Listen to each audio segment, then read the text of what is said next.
ngewe rwose mu by'ukuri kuko ntemeraga ibintu byo gusenga mwuka wera waraje urizana ariko bajyaga bampanurira cyangwa se mukuru wanjye yakundaga kujya gusenga ngewe ntajyagayo ariko Imana ikazajya imubwira ngo muba muvukana hari umunyamugisha urimo muba muvukana hari umuhanuzi urimo ariko ntago nabyemeraga ndetse n'umunsi nibuka nagiye gusenga umuhanuzi yagiye mu mwuka numva ibintu nanjye ubwanje biramfasha numva ibintu bimeze nk'urubura bihereye mu maguru byuzuye umubiri wose numva biranshanze ariko igihe kigeze baravuga tumva Imana irakwimitse ubaye umuhanuzi ariko ntago namenyaga ubwo umuhanuzi ngo bizaze ngo bigendaga gute kuko numvaga bari kuvuga ibintu ntamenya kuko numvaga byo byonyine n'ururimi bari kuvuga kavuga nibura hari igihugu bajya kubyigiramo ariko ngiye mu by'ukuri rwose byaraje birantungura gutyo ntago narinzi ngo bigenda gutyo ariko nabyisanzemo barambwira tuzikura umuhanuzi uziko byaje ndavuga se nibiki byaje ariko nanjye nkumva narushe cyane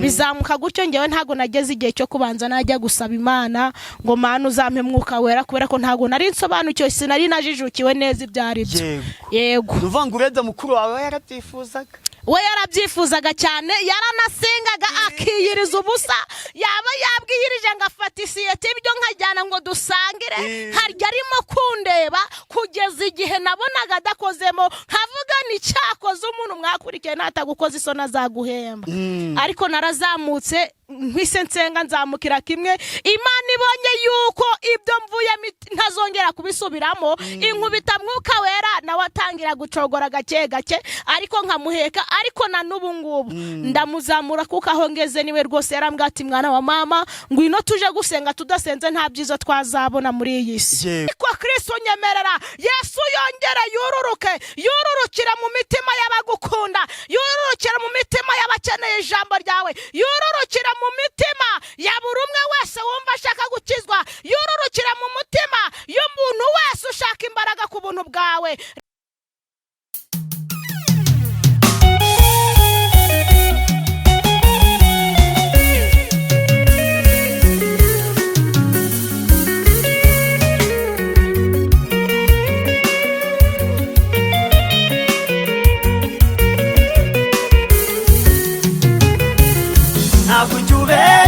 Mana ntabwo ujya ubeshya iyo usezeranye urasohoza ntabwo ujya ubeshya Mana narabibonye iyo usezeranye urasohoza ntabwo ujya ubeshya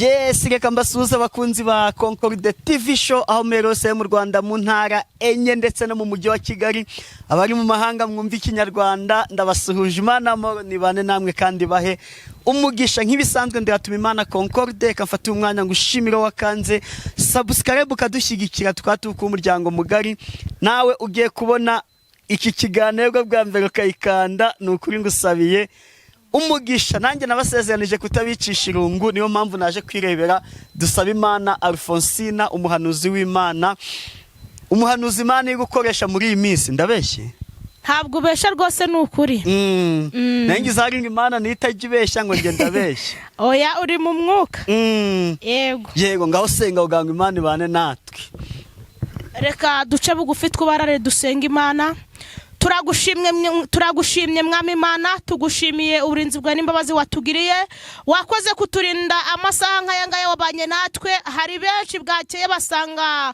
batameze nk'uko baraye bameze ariko twe waturinze nta burwayi bwadufashe ndetse no mu muhanda mu binyabiziga twagenze muri byo nta cyaduteye impanuka wakoze kuturinda reka unyemerere uyu mwanya ubane natwe reka unyemerere uyu mwanya udushigikire reka unyemerere uyu mwanya mwuka waraganze reka unyemerere Kristo buri umwe wese utega amatwi buri umwe wese urumva ijambo ryawe umuhereza impamba muri uru rugendo komeza uganze kandi utwambika imbaraga mu izina rya Yesu amen yego Alfonsi utari mu bihe utari mu masengesho utiyirije yego iyo wahaze niyo ushonje ni ryari wuzura umwuka neza ukumva bimeze neza igihe nuzura umwuka cyane ni igihe rwose mba niyirije ubusa oya kwiyiriza twabiretse turi kurya iyo wariye ugahaga niyo wariye ntuhage ntiryari wuzura umwuka neza. nariye ngahaga rwose nta kindi kintu gituma nta kuzura umwuka,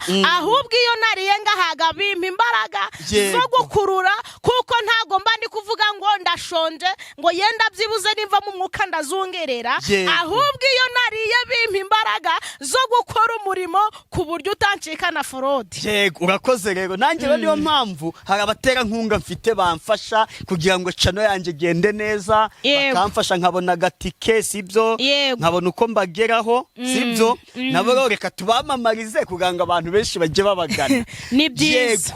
Wowe muntu ufite ubukwe ukaba ukeneye umuntu wo kugutekera, shaka ufite anniversaire, shaka ufite graduation y'umwana wawe, cyangwa se wowe ubwawe wagraduatinze ukaba ufite abantu urakira ariko utashobora kubyitekera, yego, uzagane company yitwa Bora Cooking Company. Ni company rwose iteka ibiryo neza. Yego, ifite icyicaro i Musanze ariko mu ntara zose yemerewe kuhagera. Umukeneye rwose, uyikeneye wahamagara kuri 07 883 80 rwose baragutekera neza ukarya ibiryo byawe biryoshye, abagusuye bakibaza bati watekewe nande. Nukuri pe, nibagutenguha uzaze kubimbaza uzahamagare iyo nimero gusa 0783 80 94.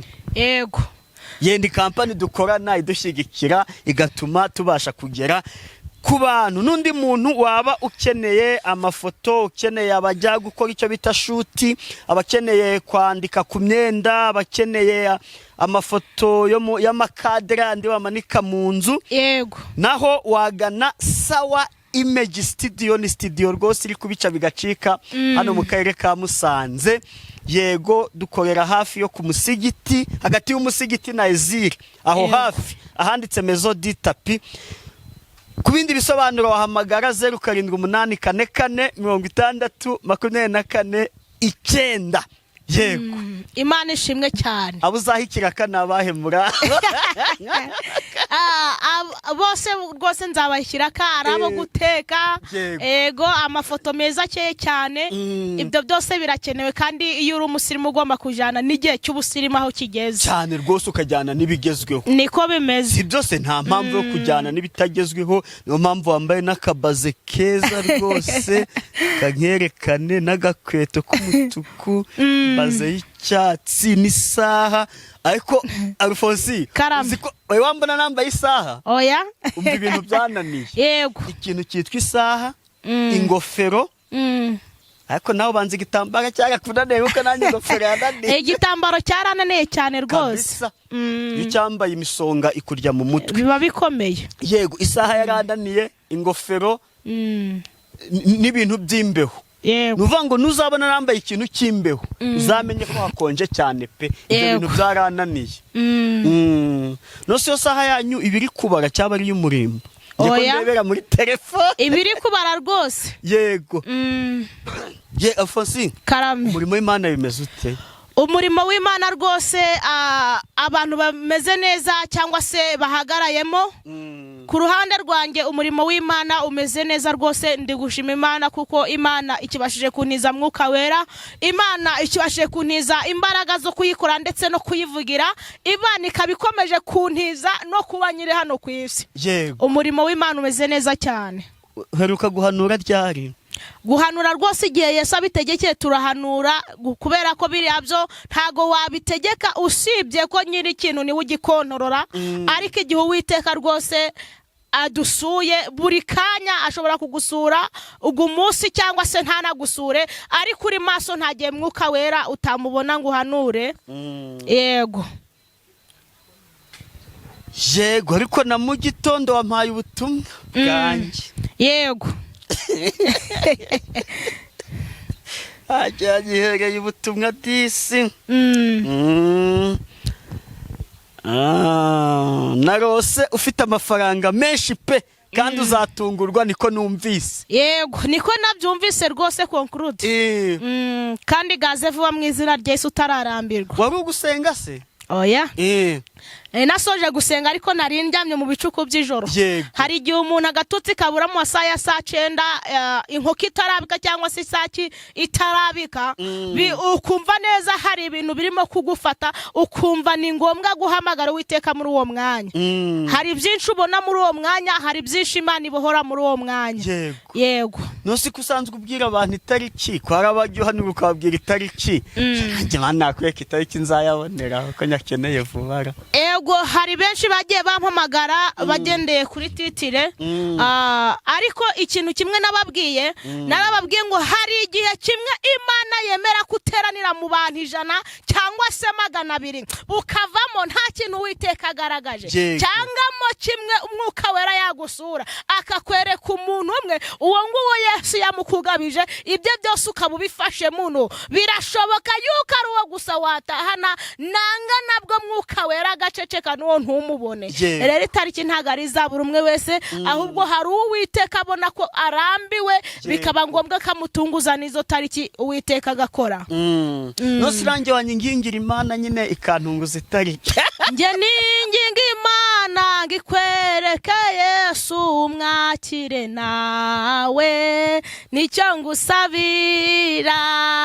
Nakwingingira Uwiteka kugira ngo nawe agusure mu nzozi wibonera amakuru n'ibimenyetso bifatika.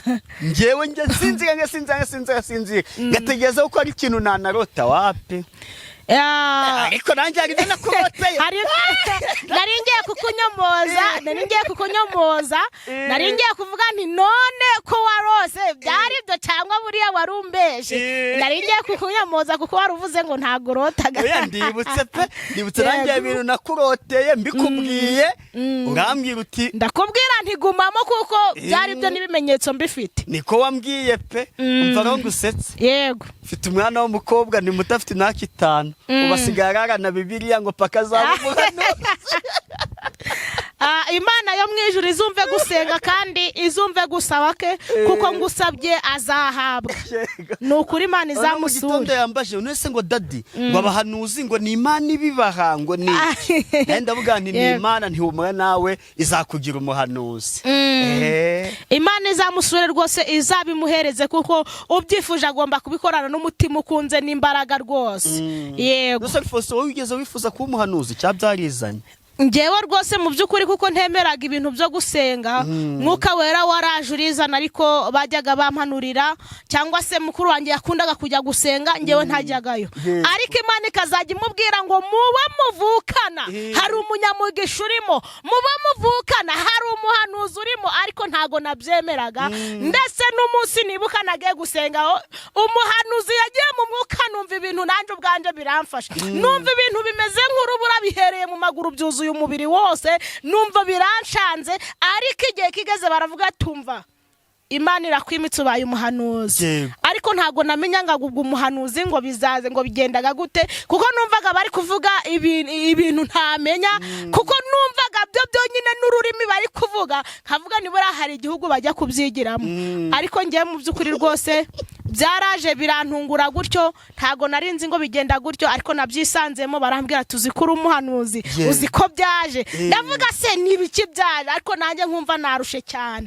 Bizamuka gutyo ngewe ntago nageze igihe cyo kubanza najya gusaba Imana ngo Mana uzampe Mwuka Wera, kubera ko ntago nari nsobanukiwe, sinari najijukiwe neza ibyari byo. Yego. Nuvanga ureda mukuru wawe yarabyifuzaga. We yarabyifuzaga cyane, yaranasengaga akiyiriza ubusa, yaba yabwiyirije ngafata isiyete ibyo nkajyana ngo dusangire, harya arimo kundeba kugeza igihe nabonaga adakozemo, nkavuga ni cyakoze umuntu mwakurikiye natagukoze isona zaguhemba. Ariko narazamutse mpise nsenga nzamukira kimwe, Imana ibonye yuko ibyo mvuye ntazongera kubisubiramo, inkubita Mwuka Wera nawe atangira gucogora gake gake, ariko nkamuheka. Ariko na n'ubu ngubu ndamuzamura kuko aho ngeze niwe rwose yarambwira ati mwana wa mama ngwino tuje gusenga, tudasenze nta byiza twazabona muri iyi si. Yego. Ariko ubu nawe arasenga. Arasengaga rwose, ariko nyine ni gake gake ntago twaje mu ntera imwe. We wazamuye mu ntera. Ego. Yewe reka dushimire abantu bagiye badufasha bagatuma dutera intambwe zo kujya gusenga. Nanjye reka nshimire mukuru wanjye mukurikira ubwa gatatu. Yego. Mvuga ngo yafashe umwanzuro wo gukizwa. None bitewe ko nanjye nakundaga kuririmba ndamukurikira ndi mutoya, nanjye njyana nawe ngezeyo mbona bangize dirija wa korari. Kuva ubwo 1998 nzamukiraho. Nzamukira. Imana ishimwe cyane yakoze umurimo tutari gushobora, ndetse nta n'intera nta naho twari kugerageza, ariko Imana ishimwe kuko abo ngabo batubereye ikiraro turambuka ubwo ahangaha tugeze. Ngewe na Konkurude kadushima Imana yarakoze. Yego. Imana ishimwe cyane. Uzi undi muntu ndi gushimira mu buzima, cya muntu wanguriye telefone ngatunga telefone bwambe. Nanjye rwose ndi kumva duhuje, nanjye amashimwe mba mfite undi muntu wa mbere nashimira uwakurikira uwo nguwo watumye nkiza. Nanjye ngashimira umuntu wanguriye telefone. Hari wabanje angurira telefone tujya twita butusha ya yindi ukanda n'amatusha. Undi wa kabiri agura smartphone. Ubwo urumva nye n'abantu batatu ngomba gushimira cyane byihariye. Umva nanjye pe ekana namuvuge mu izina. Yego. Ni Pasiteri wa Zion Temple. Pastor Ngenzi Jean Paul rwose. Yego. Mpembwa n'umushahara wa mbere niwe wankoreshaga ndi peresebuteri. Yego. Ndamushimiye pe. Yanguriye telefone namuhimbiye indirimbo ya company twakoreragamo. Telefone ya karasharamye. Nimero ntunze niyo. Imana imuhumugisha n'ukuri. 8 tariki 5 z'ukwezi kwa mbere uteke ntabwo nayibagirwa. Rwose Imana imuhumugisha yatumye nanjye ntunga telefone. N'ukuri Imana imuhumugisha. Imana imuhumugisha ico gihe buriya niho nari maze imyaka 2 mvutse. Urumva yuko buriya Imana yakoze imirimo. Undi muntu cyakoze nshimira, ndashimira hatuma Imana Konkurude nawe watumye namamara muri makeya. Hari benshi ubu ngubu bazi Rufonsina ariko ngewe ntabazi. Hari benshi ubu ngubu mba ndi kugenda gutya. Hari igihe nageze Musanze numva umuntu arankuruye ngo ntaguro kwa Konkurude. Ndavuga nti ndiwe ariko ako kanya numvise nshimye Imana muri ngewe.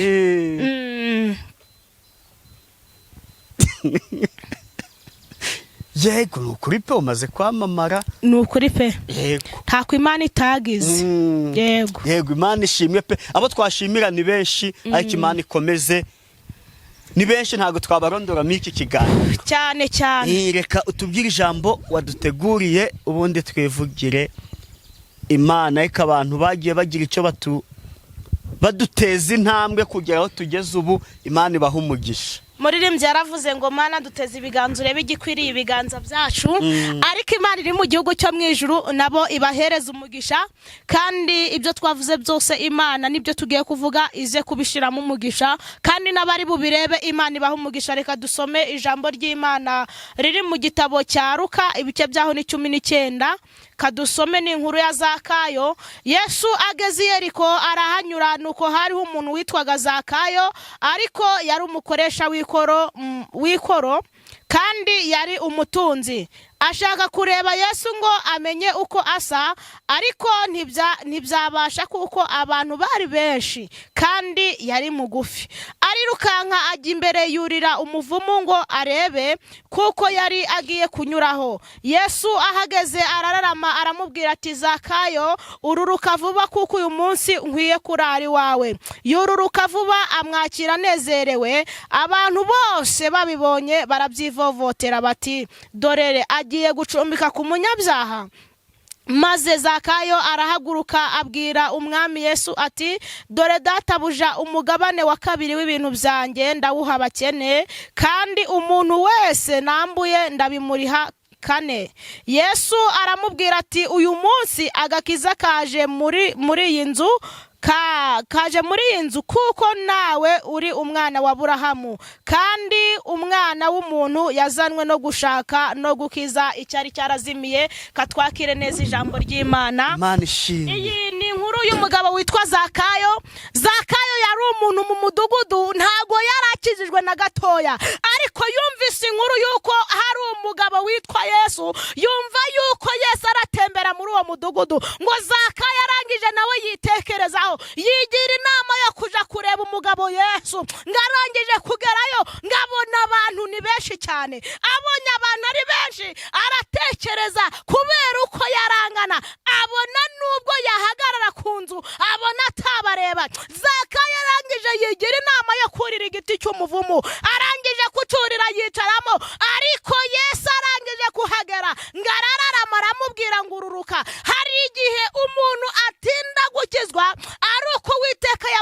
yamuteganyirije ahantu azakizwa. Yesu akibwira Zakayo ngururuka, Yesu yaramubwiye ngo uyu munsi ndararira iwawe ngo kuko agakiza katashe mu rugo rwawe. Haleluya, amen. Zakayo we yari afite amatsiko yo kureba uyu mwami. Zakayo yari afite amatsiko yo kumenya Yesu uwo ari we. Ariko abantu barangije barabyivovotera, baravuga ngo dorereye agiye gucumbika gute ku munyabyaha. Zakayo arangije abwira Yesu ngo abantu bose nambuye, umuntu wese nibye, umuntu wese naba naratsibye, nguwo nguwo ndabimuriha. Kuko Zakayo yari amajije kumva ko Yesu ari butayiwe. Zakayo yari anezerewe, ariko abantu bo barababara ngo Yesu arangije aravuga ngo umwana w'umuntu ngo yaje gushaka ibyari byarazimiye. Bivuze ngo icyari gitumye Yesu aza mu isi n'icyatumye yemera gusiga abahanuzi cyangwa se abavuga butumwa, kwari ukugira ngo bahamagaze n'abandi banze gukizwa kugira ngo bazagaruke. Reka ngutangarize yuko aho ubona ubugufi bwawe butakora, hari igihe Yesu aza akagutungura nawe ubwawe utari witeza yuko Yesu yacumbika iwawe. Ndagutangariza ngo iciza mu kigerageza uhangana naco ndetse no mu burwayi uhangana nabwo uyu munsi, kankubwire ngo igihe nikigera Yesu azaza kandi azagutungura. Kandi Yesu naza azaza bucece, birashoboka ko azakomanga, birashoboka ko azazira mu bantu benshi, bikakubera umugisha nawe ukagendamo. Itangazo nkubwira ngo Uwiteka Imana acumbike mu rugo rwawe, Uwiteka Imana atanga agakiza mu rugo rwawe, kandi Uwiteka Imana ushoboye byose yongera imbaraga n'ibihe byo gusenga. Uwiteka Imana yongera ubutabazi mu muryango, kandi Uwiteka Imana turengera dushigikire. Uyu mugabo Zakayo byaramunejeje cyane. Zakayo arishima kuko Uwiteka yari yatashiwe, ariko nawe Uwiteka atashi wawe uyu mwanya wakwishima kandi ukanezerwa. Katwakire neza ijambo ry'Imana. Amen. Yego, bitumye nibuka indirimbo nayo mbivuga ngo umunsi umwe ageze i Yeriko, yabwiye Zakayo ngururuka uwo muvumo kuko uyu munsi ndarara iwawe. Amen. Ibyo byose ngewe binyereka ko mukuza gucungura atarobanuye ku butoni ashimwe. Amen. Ntiyarebye ku gihagararo, oya oya, ntiyarebye ku bwenegihugu, oya oya, yacunguye buri wese wa hano mu isi. Nimuze twishime kuko twaguzwa amaraso, nimuze twishime kuko twaguzwa amaraso. Imana ishimwe cyane. Abantu benshi baritotombye bati doragiye gucumbika ku munyabyaha, nukuri birababaje. Zakayo nawe abyumvise yaravuza tubona mbuye ndamuriha inshuro enye, ariko njyane na Yesu. Amen.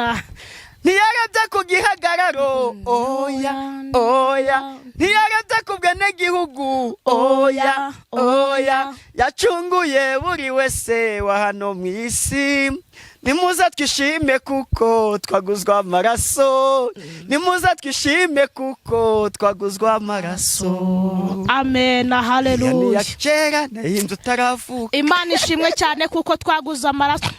Imana ishimwe, Imana ishimwe cyane. Twaguzwe n'amaraso ya Yesu rwose.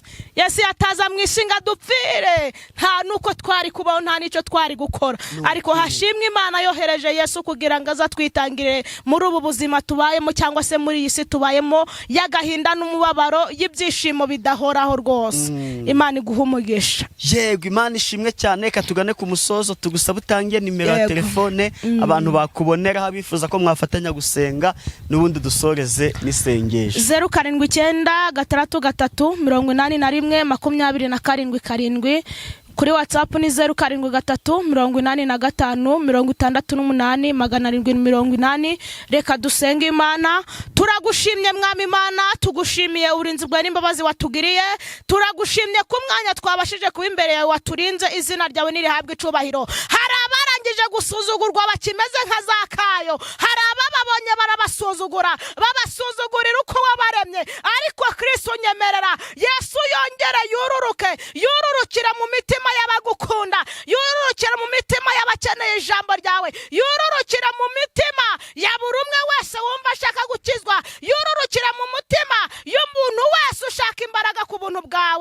reka unyemerere utange umugisha, reka unyemerere urukundo rwawe, amahoro uhora utanga ku bwoko bwawe, ntasibe kubera kuko ushoboye byose. Komeza uganze kandi ubane natwe, abarakurikirana ikiganiro baha umugisha mu izina rya Yesu, amen.